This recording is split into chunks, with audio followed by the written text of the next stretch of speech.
भैया हर व्यक्ति ये कहता है, ये सोचता है कि हमारा भक्त भी ध्रुव और हमारा पुत्र भी ध्रुव प्रहलाद जैसा हो, हमारा पुत्र भी राम लक्ष्मण लवकुश जैसा हो। पर सिद्धांत कुछ और कहता है।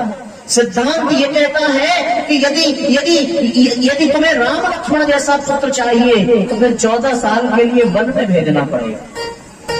यदि तुम्हें प्रहलाद चाहिए तो फिर उसे अग्नि में जलाना भी पड़ेगा, खाई में फेंकना पड़ेगा, तलवार से काटना भी पड़ेगा, तब जाकर के वो प्रहलाद बनेगा। यदि तुम्हें ध्रुव जैसा पुत्र चाहिए तो 5 वर्ष की उम्र में ही तुम्हें वैकुंठ के लालसा के लिए वैकुंठ स्वामी वैकुंठ पति के पास जाने की इच्छा प्रकट करनी पड़ेगी। यदि तुम्हें लौकुश जैसा पुत्र चाहिए तो फिर आपको भी किसी वाल्मीकि के आश्रम में अपना जीवन बिताना पड़ेगा।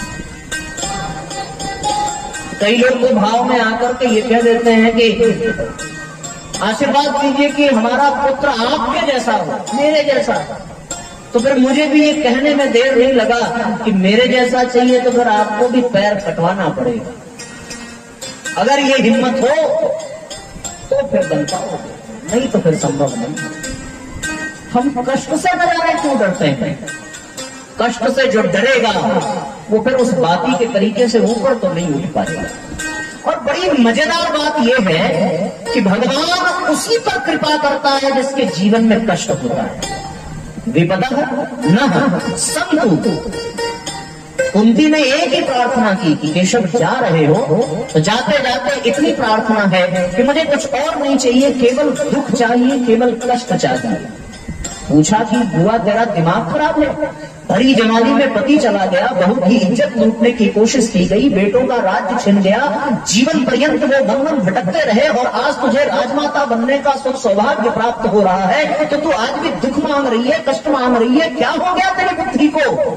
कुंती ने कहा कि दुनिया तुम्हें भले न जानती हो पर मैं तुम्हें पहचानती हूँ और मैंने ये अनुभव किया है कि मेरे जीवन में जब तक कष्ट था तब तक मेरा गोविंद मेरे साथ था और जैसे ही आज मैं राजमाता बनी तो वो केशव रथ पर बैठ करके मुझे छोड़ करके जा रहा है। मुझे कष्ट स्वीकार है पर तुम्हारा वियोग मैं सह नहीं सकती। कष्ट चाहिए।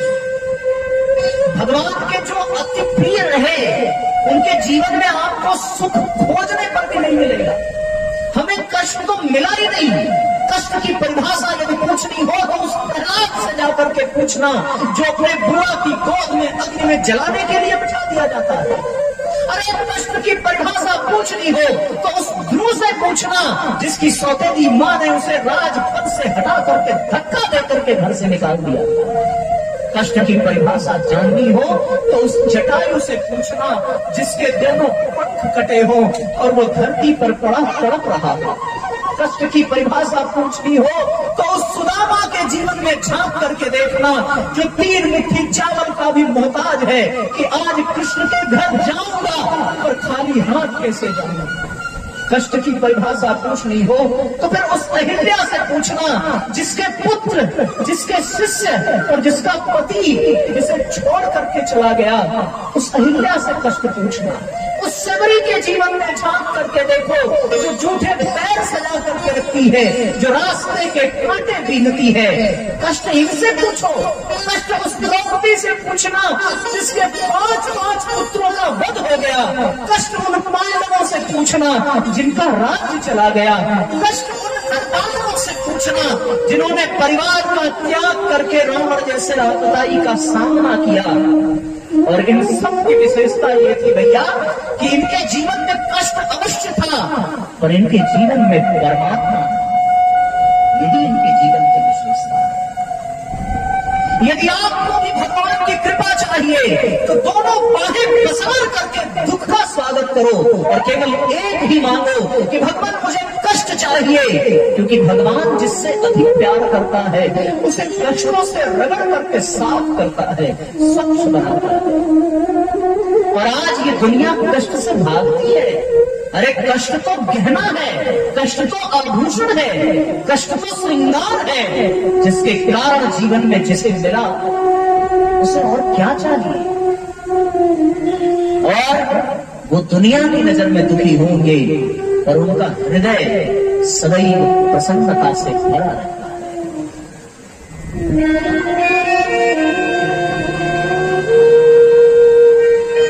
जहां मैं पहली बार जाता हूं तो अक्सर ये देखने को मिलता है कि जब लोग पहली बार देख रहे हैं तो उनके मुख से आह की और फिर आश्चर्य कर देने वाली आवाजें आती हैं। माताओं के बीच में कभी जाना होता, अभी हम लोग पेंड्रा भी गए और वहां जैसे गाड़ी से उतरे तो वैसे 2-4-10 माताएं और फिर अरे राम रे ऐसा वो देख करके तो एक ही बात, इतना सुंदर बालक ऐसा हो गया है भगवान ये वो। पर उनको मैं कैसे एहसास दिलाऊं, उनको मैं कैसे आभास कराऊं कि जो आनंद आज जीवन में है वो आनंद उस वक्त नहीं था जब ये पैर थे। वो मैं कैसे एहसास कराऊं। पर कुछ तो सफलता मिली है, इसमें कोई दो राय नहीं है।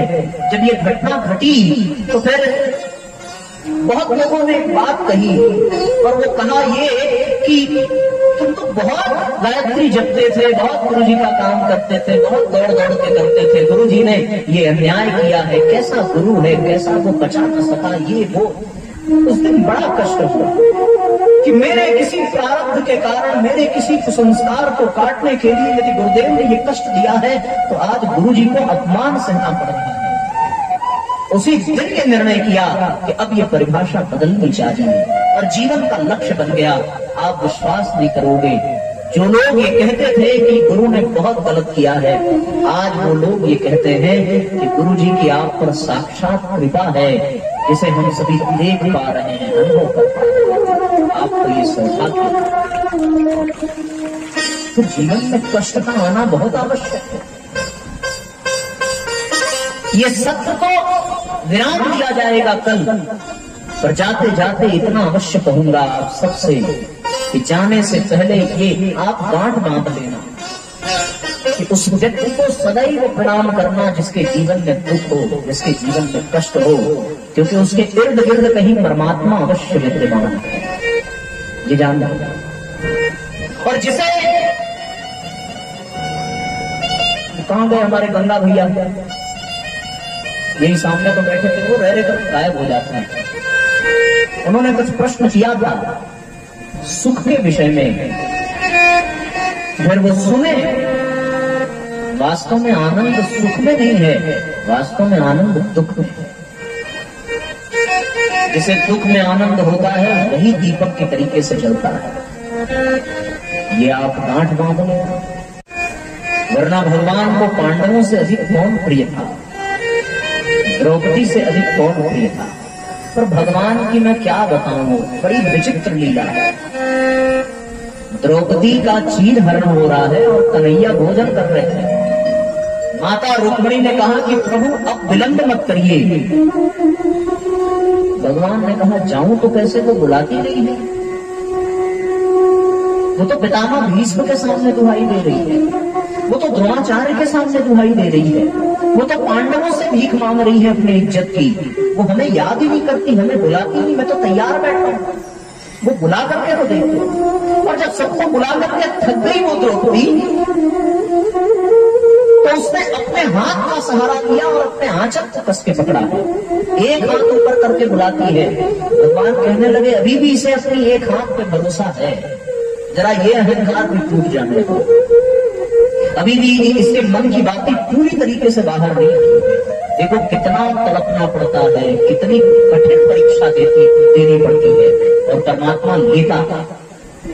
इस मामले में भगवान बड़ा निर्दयी है, पर वो साथ देता है, इसमें कोई दो राय नहीं। लोग कहते हैं साहब उसके यहाँ देर है, अंधेर नहीं है, पर मैं व्यास पीठ से कहता हूं उसके यहाँ देर नहीं है, देर तो हमारे बुलाने में है। वो यदि बुलाने में देर न करूं तो उसे आने में देर नहीं लगती। और द्रौपदी ने जब ये देखा कि अब ये हाथ भी साथ नहीं दे रहा, तो फिर उसने आंचल छोड़ दिया और दोनों हाथ ऊपर उठा करके हे गोविंद हे गोपाल अब तो जीवन हमारा। जैसे ही दोनों हाथ ऊपर उठाया है और कृष्ण ने ये देखा कि अब ये पूर्ण आश्रित है, अब इसके मन की बातें ऊपर आ गई है, तो भगवान के चलने की गति देखो। भगवान के चलने की गति, और वो गति इतनी तेज है कि कृष्ण आगे आगे हैं और उनका वाहन पीछे पीछे है। इतनी तेज गति से भगवान हे बहिनी तनी धीर धरा, तू काहे बदे अकुलायल बाटू। अरे मूल तोहार बियाज मेरा खब, काहे बदे पगलायल बाटू।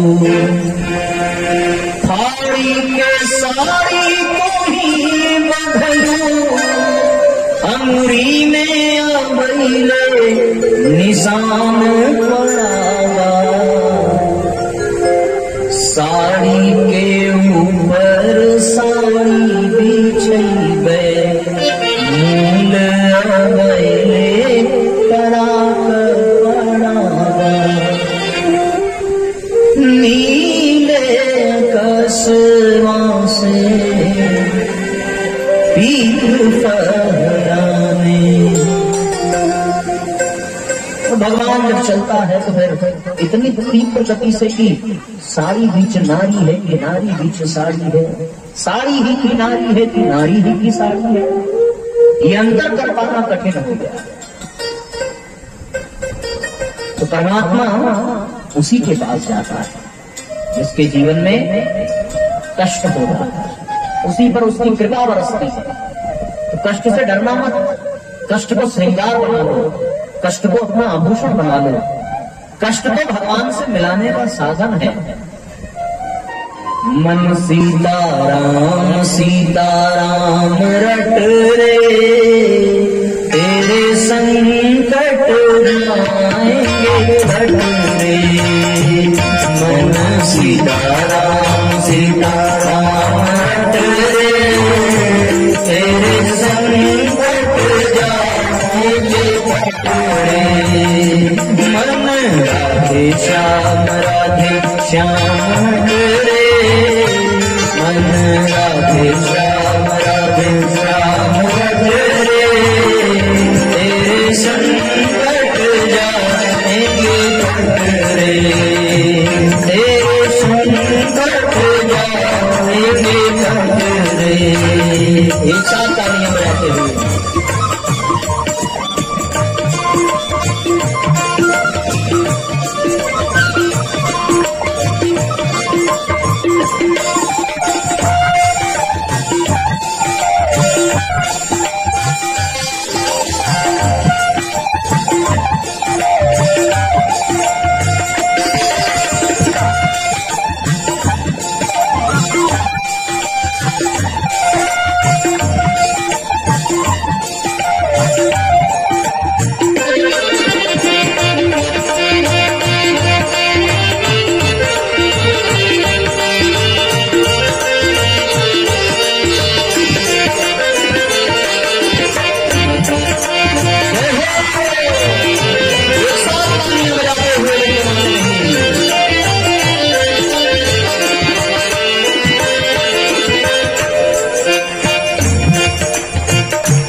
मन सीताराम सीताराम रे, तेरे संकट जाएंगे कटरे।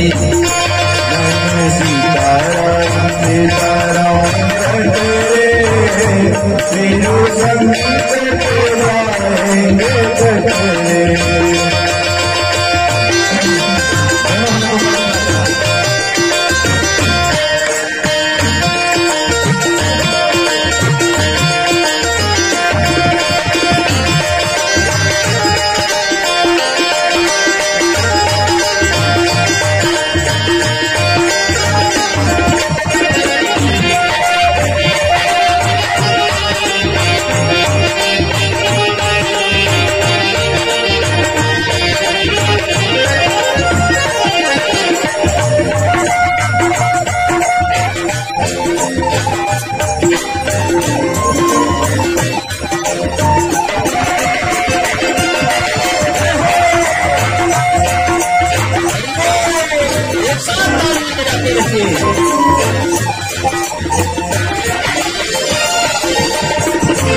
हिरण्यपुष्प ने जुलूम कमाया, हिरण्यपुष्प ने जुलूम कमाया, प्रहलाद जी को बहुत सताया, प्रहलाद जी को बहुत सताया।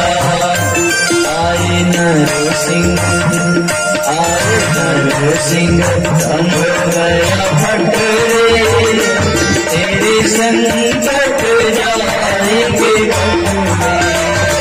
मन सीताराम सीताराम